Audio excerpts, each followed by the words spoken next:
स्वातंत्र्य दिनाचा 76वा वर्धापन दिन सातारा येथे अभिनव पद्धतीने व एक आदर्श असा पायंडा पाडणारे कार्यक्रम घेऊन गेंडामाळ कब्रस्तान ट्रस्टने साजरा केला। देशाच्या स्वातंत्र्यासाठी कारावास भोगलेले व आदर्श असे जीवन जगलेले सातारा शहरातील स्वातंत्र्य सैनिकांच्या कबरीवर पुष्पचक्र अर्पण करून त्यांना अभिवादन करण्यात आले। तसेच त्यांच्या वारसांना बोलवून त्यांचा सत्कार करण्यात आला। देशप्रेमाची ज्योत अशा पद्धतीने प्रज्वलित ठेवण्याचे काम आज गेंडामाळ कब्रस्तान ट्रस्टने केले आहे। गेंडामाळ कब्रस्तान ट्रस्ट व दारुल उरुल मेहमुदिया मद्रसा यांच्या वतीने हा कार्यक्रम आयोजित करण्यात आला होता। प्रथम स्वातंत्र्य दिनानिमित्त मान्यवरांच्या हस्ते ध्वजारोहण करण्यात आले। यावेळी गेंडामाळ कब्रस्तान ट्रस्टचे चेअरमन साजिद भाई शेख, सादिक भाई शेख, रफीक शेख, फारूक शेख, दारुल उलूम मेहमुदियाचे चेअरमन सलीम कच्ची, मोहम्मद कलाल, शाकीर बागवान, पत्रकार व सामाजिक कार्यकर्ते विजय मांडके तसेच स्वातंत्र्य सैनिक उमर पैलवान यांचे वंशज, सादिक पैलवान, इस्माईल हकीम यांचे वंशज, सत्तार हकीम, महिताब शेख यांचे वंशज, अब्दुल गनी शेख, बाबू मिया फरास यांचे नातू सिकंदर फरास शेख यांचे चिरंजीव मुन्ना इनामदार हे उपस्थित होते। उपस्थित स्वातंत्र्य सैनिकांच्या वंशजांचा सत्कार व सन्मान मान्यवरांच्या हस्ते करण्यात आला। यावेळी मौलाना जमीर, मुफ्ती मोहसिन, कारी शहानवाज यांचीही उपस्थिती होती। स्वातंत्र्य सैनिकांच्या प्रती कृतज्ञ राहून त्यांच्या विचारांची पाठराखण करणे ही काळाची गरज आहे, हे ओळखून यांना गेंडामाळ कब्रस्तान ट्रस्टने स्वातंत्र्य सैनिकांना अभिनव पद्धतीने आदरांजली वाहण्याचा कार्यक्रम घेतला। हा आगळावेगळा कार्यक्रम असून तो पारदर्शी असा आहे, असे विचार विजय मांडके यांनी व्यक्त केले आणि सातारा शहरातील मुस्लिम स्वातंत्र्य सैनिकांच्या विषयी थोडक्यात माहिती दिली। पाणी केलं अशा स्वातंत्र्य सैनिकांना मी अभिवादन करतो। खरं तर आज मला अतिशय आनंद आहे की मी इथं पलीकडे शेजारीच राहतो आणि इथं कायम या परिसरात येत असतो। आज आपण या स्वातंत्र्य दिनाच्या निमित्तानं इथं झेंडावंदनाच्या आजच्या या शाळेच्या कार्यक्रमात, मदरसेच्या कार्यक्रमात आणि गेंडामाळ कब्रस्तानच्या वतीनं आयोजित केलेल्या या कार्यक्रमात मला सहभागी करून घेतलं, याबद्दल मी प्रथमतः आपल्याला मनापासून धन्यवाद देतो। या सातारा जिल्ह्यात मी फक्त एक 3-4 मिनिटच आपली वेळ घेतोय। सातारा जिल्ह्यात अनेक ज्ञात अज्ञात विविध जाती धर्माच्या स्वातंत्र्य सैनिकांनी आपलं स्वातंत्र्यासाठी बलिदान दिलं। मी प्रथम या सगळ्यांची 5-6 जणांची नावं घेतो आणि तुम्हाला त्यांच्या संदर्भातलं एक एक ओळीत सांगतो, म्हणजे तुम्हाला कळेल की त्यांचं योगदान किती आहे या स्वातंत्र्य मिळवण्याच्या कामात, मिळवण्याच्या क्षेत्रात।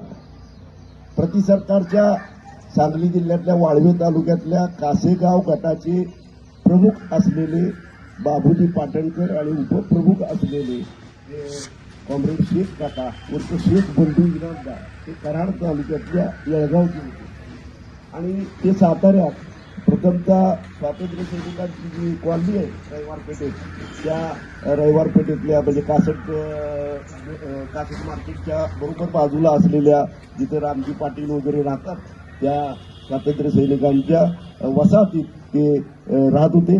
त्यानंतर करंजात या कॉलनीत आलेले आहेत, त्यांचा मुलगा इथं आलेला आहे।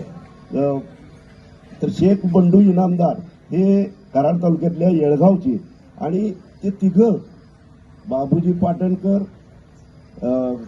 इचलकरंजीचे शांताराम गरुड आणि शेख काका हे तिघं मिळून एकाच घरात राहत होते। स्वातंत्र्यपूर्व काळातलं मी सांगतो, एकाच घरात राहत होते। कोण कुठल्या जातीचा धर्माचा हे बघितलं नाही, परंतु हे तिघही एकत्र राहायचे आणि भूमिगत राहून स्वातंत्र्य मिळवण्याच्या कार्यक्रमात सहभागी व्हायचे। सादिक भाई शेख यांनीही स्वातंत्र्य चळवळीतील मुस्लिमांच्या योगदानाची माहिती उपस्थितांना दिली आणि हा वारसा आम्ही जतन करू असा विश्वास उपस्थितांना दिला। दारुल उलूम मेहमुदिया और गेंडामाल कब्रस्तान ट्रस्ट की जानिब से कि आज़ादी का जश्न तो हम मनाते हैं जैसे कि ईद मनाते हैं, लेकिन हकीकत में आज के हालात के मुताबिक हम ये भूल रहे हैं कि इस मुल्क को आज़ाद करने के लिए हमारे पुरखों ने जानें दी है, पुरखों ने कुर्बानी दी है, पुरखों ने जेल भोगा है। जबकि बड़ी बड़ी बातें, मोटी मोटी बातें हम तारीख की किताबों में पढ़ते हैं तो कुछ गिने चुने लोगों की कुर्बानी ही सामने आती है। हालांकि उनकी कुर्बानी है, उसके बारे में कोई दो राय नहीं है, लेकिन तारीख के पन्नों के अंदर जिनकी कुर्बानियों को मिटाया गया, तारीख के पन्नों के अंदर जिनकी कुर्बानी को दफन किया गया, वो सब हमारे पुरखे हैं। उनके तारीख को उनके दफन किए कब्र से बाहर निकालकर लोगों के सामने रखना हमारा फर्ज बनता है। इसीलिए आज इस प्रोग्राम को मुनक्किद किया गया, जिस प्रोग्राम के अंदर हम तो पूरे हिंदुस्तान की बात नहीं करेंगे, हम जिस शहर की बात करेंगे, जिस शहर में हम रहते हैं, इस इदारे की बात करेंगे, जिस इदारे के अंदर हम प्रोग्राम कर रहे हैं। तो सिर्फ गेंडामाल कब्रिस्तान के अंदर जितने भी मुजाहिदे आज़ादी दफन है, उनकी तारीख को सबके सामने रखकर हमारे वतन की मोहब्बत का सबूत देने का ये प्रोग्राम है। इस प्रोग्राम के जरिए से इस वतन की आज़ादी के लिए, इस मुल्क की आज़ादी के लिए जिन लोगों ने कुर्बानी दी है, वो लोग आज भी हमारे इस गेंडामाल कब्रिस्तान की मिट्टी में दफन होकर इस मुल्क के कुर्बानी की गवाही दे रहे हैं, इस मुल्क के मोहब्बत की गवाही दे रहे हैं। जब हमने नाम गिनाए, यहाँ पर ही कब्र मौजूद है स्वतंत्र सैनिक उमर पहलवान साहब की, एडवोकेट इस्माइल मुल्ला साहब, जिनका नाम पूरा भारत, पूरी दुनिया जानती है, क्योंकि दुनिया की सबसे बड़ी एजुकेशन इंस्टीट्यूट रहित शिक्षण संस्था है, जिसके वो मानद सचिव रह चुके हैं। उनके बारे में तो मांडके साहब ने बताया, लेकिन एक बात तो मैं कहना चाहूंगा, उनके जो भी रिश्तेदार है उनके जरिए से मैंने सुनी हुई बात है कि जब भी कोई रिश्तेदार उनको मिलने रहित शिक्षण संस्था में जाता तो उनको चाय पिलाते थे और खुद के जेब की एक गिन्नी रहती थी जो रैयत के खजाने में डालते थे, क्योंकि उनकी चाय भी मैं संस्था की नहीं पिलाना चाहता, खुद के खर्चे की पिलाना चाहता। उसी के साथ साथ हमारे शेख काका का नाम तारीख की किताबों में कहे तो एक पैराग्राफ या 2 लाइन में पढ़ने में आता है, लेकिन कुर्बानी बड़ी है। जब शेख काका के घर से मुलाकात की घर वाले से उनके, तो एक बहुत ही वतन की मोहब्बत के ताल्लुक से उनके जुमले जो थे वो सामने आए कि शेख काका अपने अहिलिया से, अपनी बीवी से कहते थे कि मेरा निकाह पहले लग चुका है वतन की आज़ादी के लिए, अब पूरे फैमिली की, पूरे हमारे खानदान की जिम्मेदारी तेरे ऊपर है, क्योंकि मेरा एक पैर जेल के अंदर है और दूसरा पैर कब्र के अंदर है। कभी भी इस मुल्क की आज़ादी के लिए या तो मैं जेल जाऊंगा या तो कब्र जाऊंगा, लेकिन तेरी जिम्मेदारी मेरे घर को संभालना, मैं मुल्क को संभालूंगा। ये जज्बे थे उनके। उसी के साथ साथ महताब शेख साहब के बारे में भी मांडके सर ने बताया, और अपने इब्राहिम बाबू मियाँ फराज के ताल्लुक से भी हमने उसके बारे में एक प्रोग्राम बनाया हुआ था कि उनकी जो इंतकाल हुआ वो करीब में है।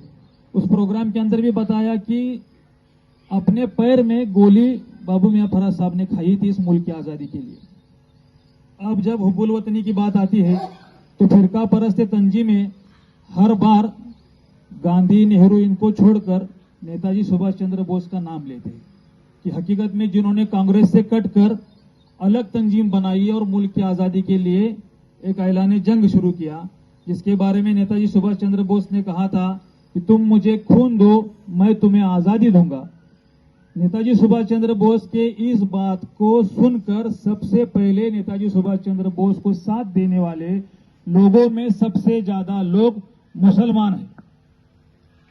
सबसे ज्यादा मुसलमानों की कुर्बानी नेताजी सुभाष चंद्र बोस के साथ में लड़ने में है, माल लगाने में है, बच्चों को साथ में देने में है, मुखबिरी करने के अंदर है, जानकारी निकालकर, तजस्सुस कर कर, जासूसी कर कर दुश्मनों की चाले नेताजी सुभाष चंद्र बोस तक पहुंचाने के अंदर सब में ज्यादा तादाद हम मुसलमानों की।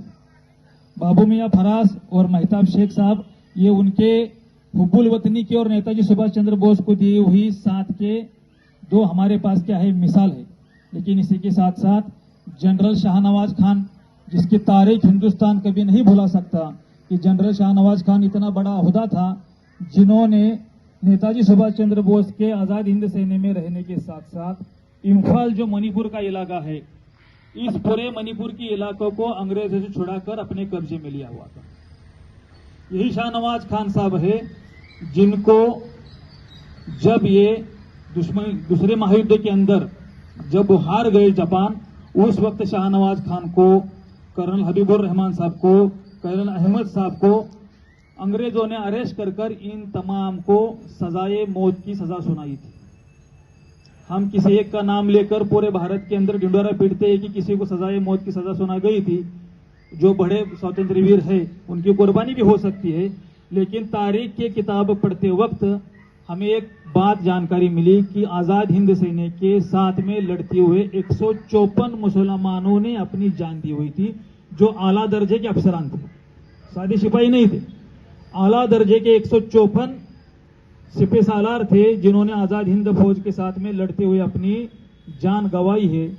साथ साथ शाहनवाज साहब को सजाए मौत सुनाई गई, कर्नल हबीबुर साहब को मौत की सजा दी गई, लेकिन मुल्क आजाद होने की वजह से उनकी सजा मुलतवी कर सजा रद्द कर शाहनवाज साहब को इस मुल्क के अंदर 2 बार इलेक्शन में जिताकर मेंबर ऑफ पार्लियामेंट बनाया गया, जो मुल्क के एक बार रेल मंत्री रहे और रेल के एक बार कृषि मंत्री रहे।